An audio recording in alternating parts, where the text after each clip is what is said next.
Jason, last name Pickett. I am the alternate public health authority for Austin and Travis County. Dr. Pickett, thank you. I'm Sally Hernandez. I'm a morning anchor over at KXAN, and I'm here to ask you some questions on behalf of not only KXAN, but the rest of Austin media. And all who are watching this morning may be asking questions at their computer screen or TV right now, but don't have access to you. So thank you for giving us the opportunity to do that. Oh, happy to. All right, let's start off with how you are expanding. So how many location sites will you have here in Austin? You said 11?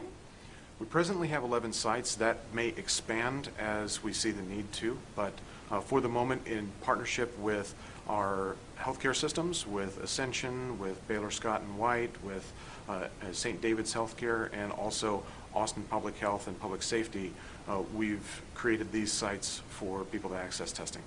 What are these sites? Are these sites buildings, doctors' offices, hospitals? Give me an idea here. So these sites they vary depending on where they're set up. They are set up for what we call drive-through testing. So they are not medical treatment facilities. They are there for the idea of, or for the purpose of collecting those samples for the coronavirus or COVID-19. Okay, so this would be something where if I believe that I have the symptoms, I could drive up to this site? No. Okay. The sites, in order to come to that site, you do have to be screened.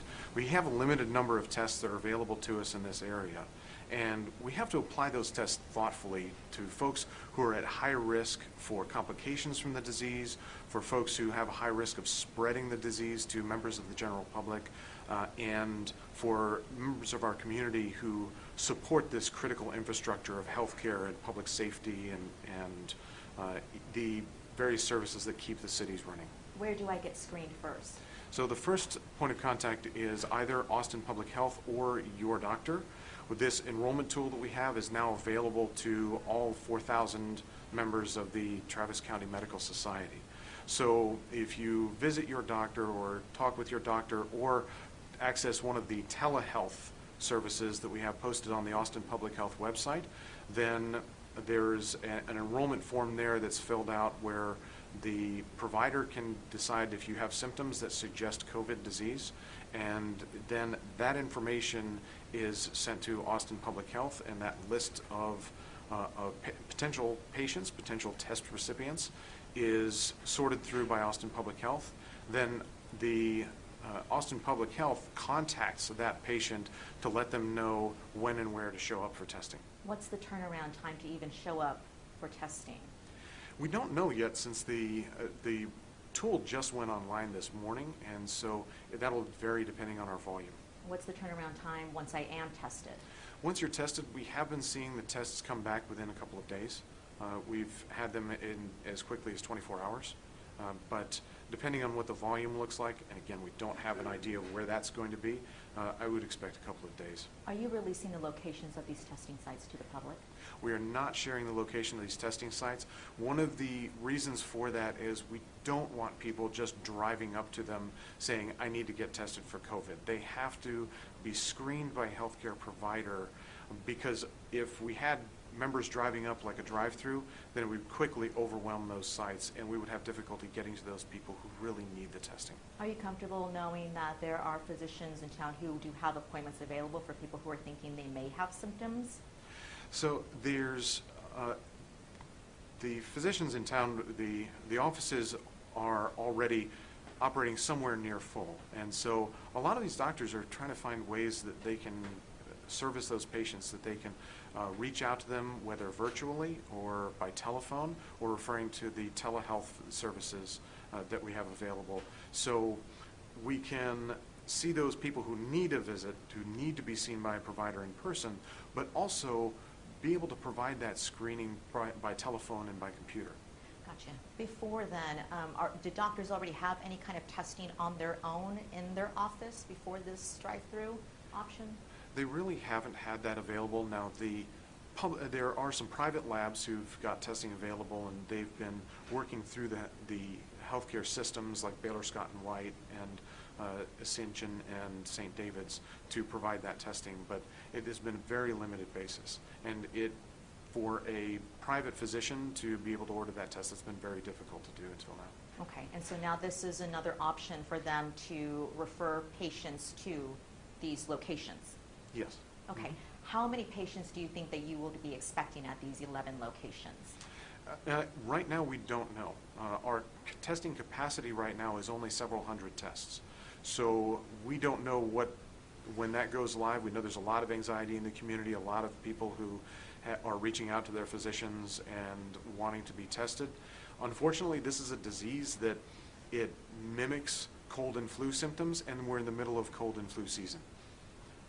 However, we have seen in statewide in trend, we've seen that we've done, as of last night, about 1,200 people that have been tested, and of those, only about 5% have come back positive for COVID.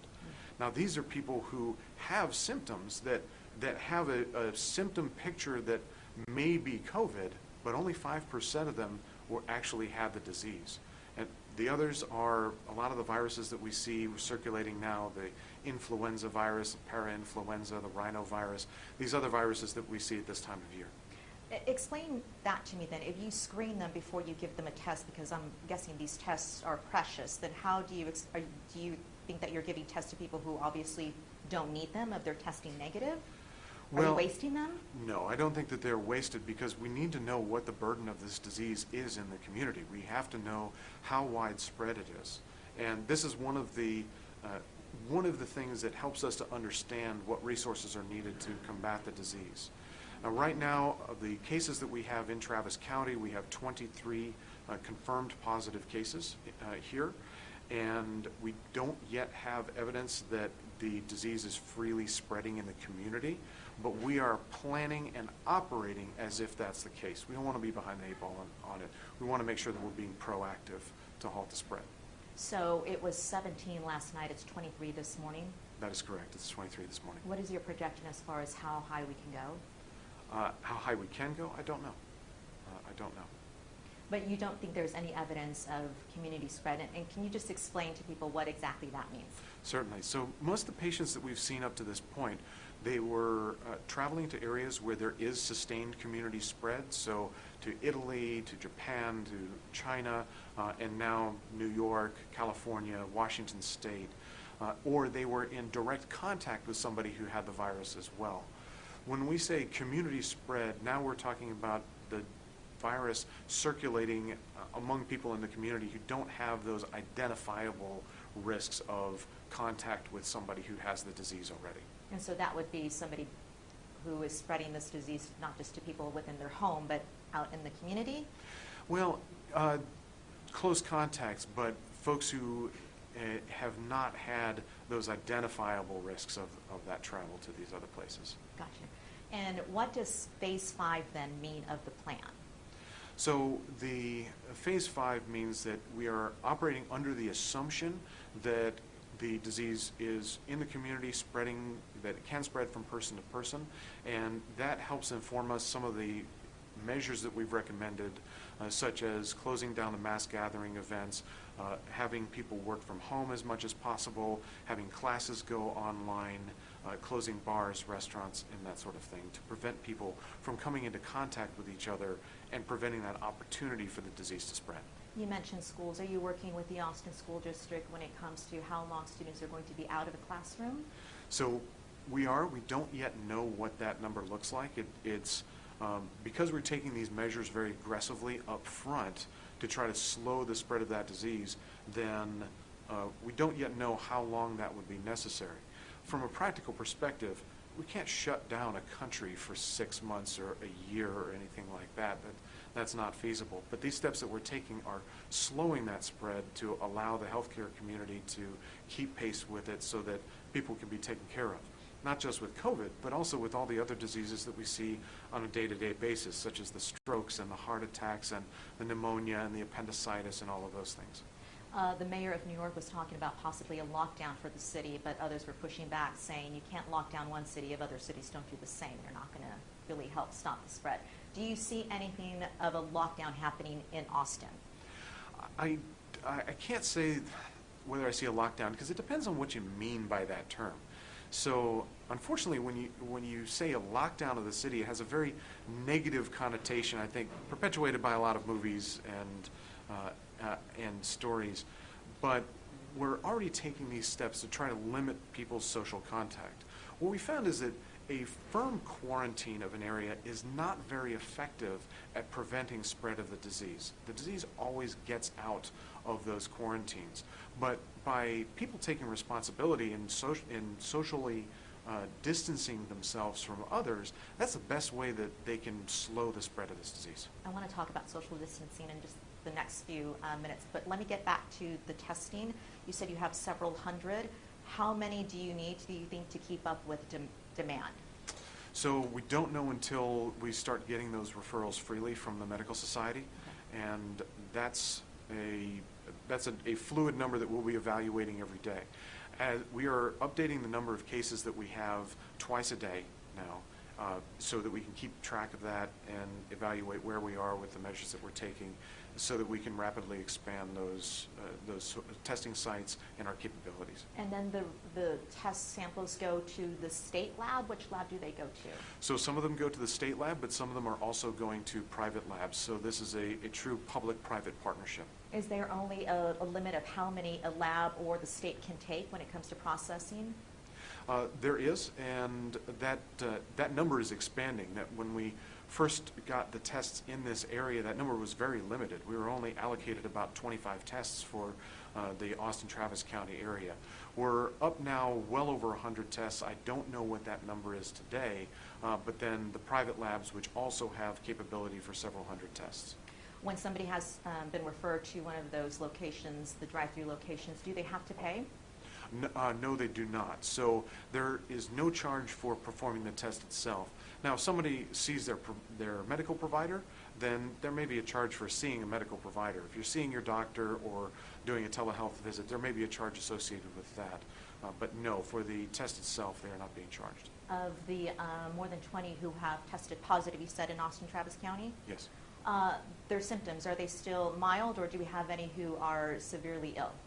We do have a couple of patients who are hospitalized, so they are sicker, but the vast majority of these patients, also consistent with what we know of this virus from here and from other countries as well, the vast majority of them have very mild symptoms. It's what you would describe as a cold, and they're staying at home, taking care of themselves at home, and doing just great. 2 deaths in Texas so far. Some have underlying health conditions. What we're seeing here in Austin-Travis County, is that different as far as people who are getting sick?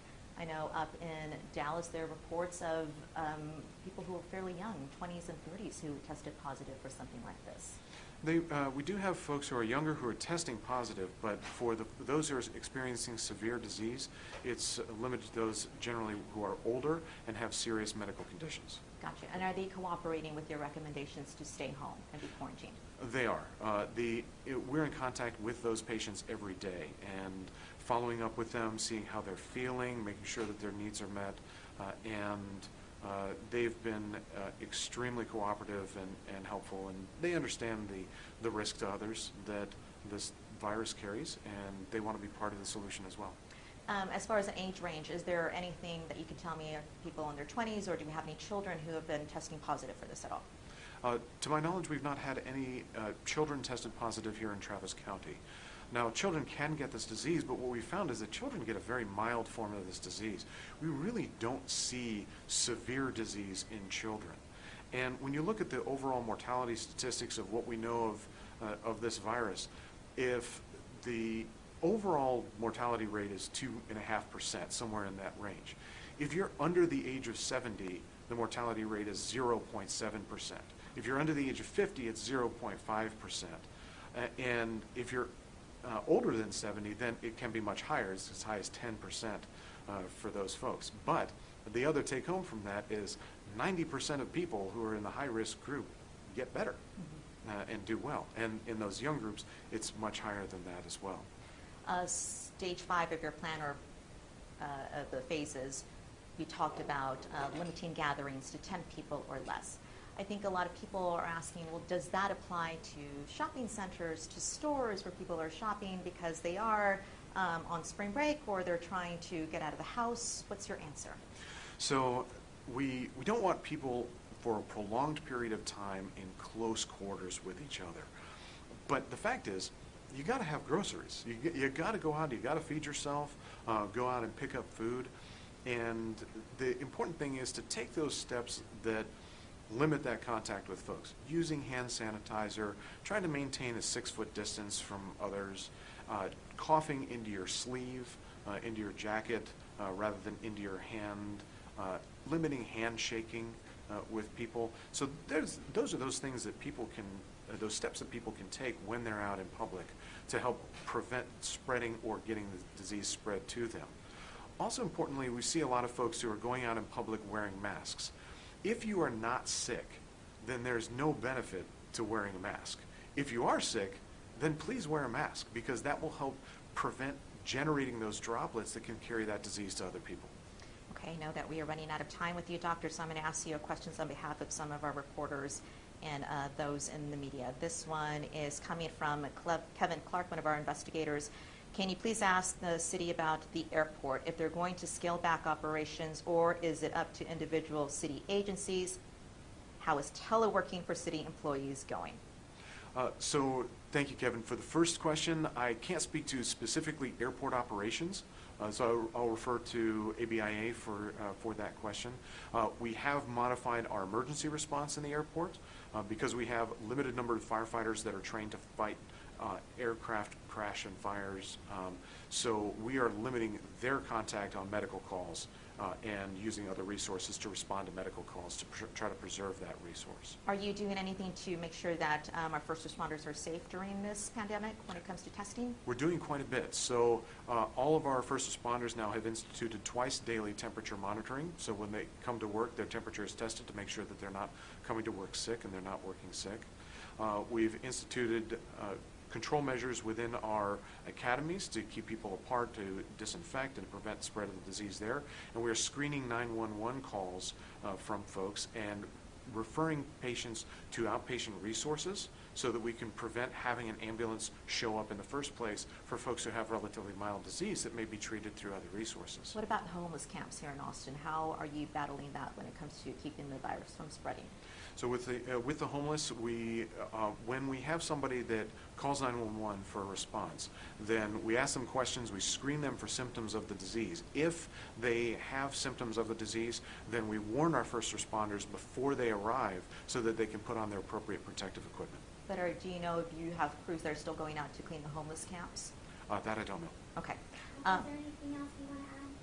So I'd like to come back to, one, if you're sick, stay home, okay? Prevent spreading it to the other people. Two, this disease is very mild in the vast majority of people who get it. And three, help us protect our resources. Use healthcare only if you need it, but take care of yourself at home. But the same goes for supplies, food, toilet paper, all of those things. There's no need to hoard those things, and as it is, a lot of people need to go get them, so try to leave some for everybody else. Okay. And as far as hospitals and beds, if people do not flatten that curve that we've seen, do we have hospitals and medical workers who are prepared to handle what could be? So surge planning is part of every hospital's disaster plan, and so they have this and have had this capability in these plans for years to respond to that. As that system gets flexed, then we start looking at more creative ways that we can house patients, that we can take care of people, and that we can take care of people out in the community rather than inside those healthcare settings. Okay. And just so I know, when do the testing sites open? They're open. They're open now. They're open right now.